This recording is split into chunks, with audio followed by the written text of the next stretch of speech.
Good evening, ladies and gentlemen, and welcome back to SF Live. I'm Myrna Lim, your host. Tonight we have a very, very special guest, and as a matter of fact, he had to leave a little bit early, half an hour early, but I convinced him that we will make his time worth his while for being in the show. We have Public Defender Jeff Adachi. Jeff's accomplishments is quite massive.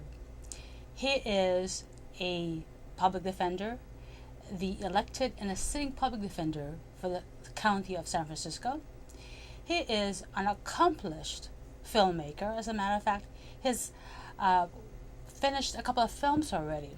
He's a writer for some of you law students and people who are aiming to pass the bar. Jeff has written books on how to pass the bar, and he's also a playwright, and he used to be in charge of the Asian American Theater.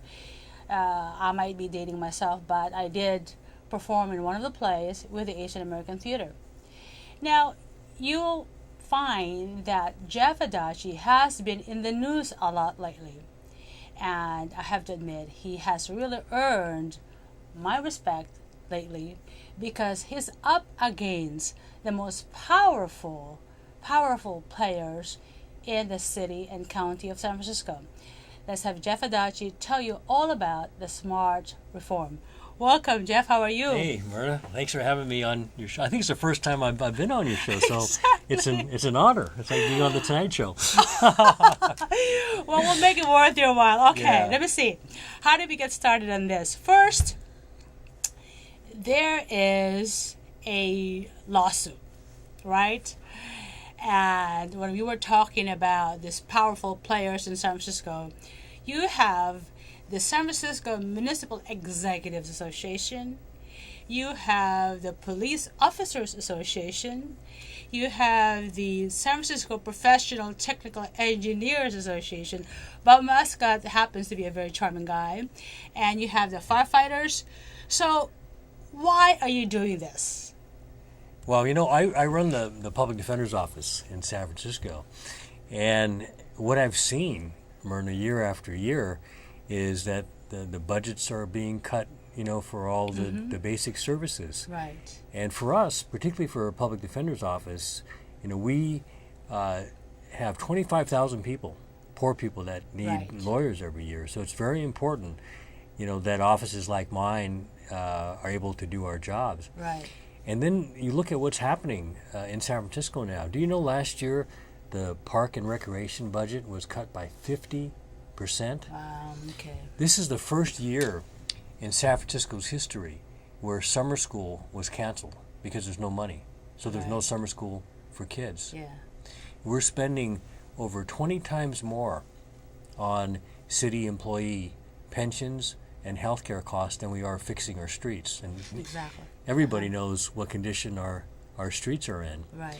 And so, we're getting to a point, and, next year we have a $483 million budget deficit. Right. So San Francisco is like a train wreck, and it's already here. Right. And if we don't do something about this, Right. we're going to wind up just like Vallejo and some of these other Right. places that have gone bankrupt. Exactly. So I put together a what's called an initiative. Right. And an initiative is where you get people to sign a petition to put a new law on the books. Right. It's a very exciting process. I've never done it before. Right. Because usually my job is to defend against the law. Here, we're actually making the law Right. or helping to change the law to help people. Right. And so what this does, it requires all city employees to contribute towards their pensions. Right. Right now, many city employees aren't required to pay for their pensions. Now, if you work in the private sector, which most people do, only Right. 6% of the workers in San Francisco work for the city. Exactly. You don't even know what a pension is. They don't because pay. Yeah. you don't get pensions. If you work for the city, Right. let's say you're a police or a firefighter. Do you know when you retire, you get 90% of your Right. last year's income Right. for the rest of your life? This year, it was in the Chronicle. There was one police officer who made $513,000 That's right. last year. Right. And he wasn't even the chief of police. He makes more than President Obama does. But the thing of it is that he also retired, Right. and his pension alone was $250,000 a year for the rest of his life. And so that amounts to about a $7 to $8 million payout over his lifetime. Right. And you know what the cost was for summer school would have been $4 million. And so if we're spending that kind of money, there has to be a level of accountability. Right. Even myself, I'm an elected official. Right. And when I worked for the city for 15 years before I became public defender. Right. And during that time I paid 7% or 7.5% into my pension. Now as an elected official, none of the elected officials pay anything towards a pension, and yet we can retire with 75% of our income. Wow. And see, that's not fair, for the people who are working out there, to pay us as public servants. Right.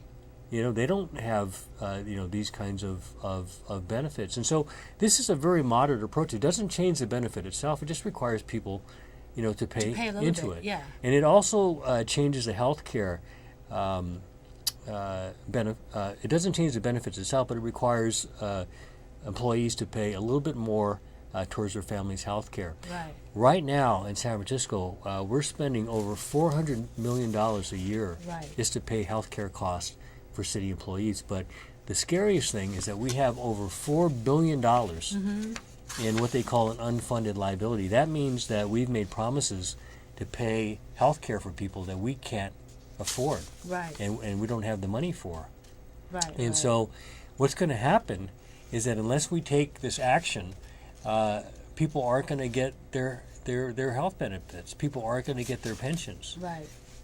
So the message that I have is that this is something that we need to do in order for the benefit of all San Franciscans. Right.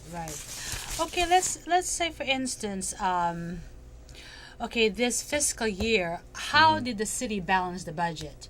In other words, there's a set amount that they have to pay towards pension, right? Right. And then in balancing the budget, the mayor and the board of supervisors had to do a lot of stuff. They had what is called Love Fest. Oh, we set the budget, the Love Fest. Yeah. But part of that budget was that they increased a lot of fines and a lot of taxes to the ordinary folks out there and cut services. Right.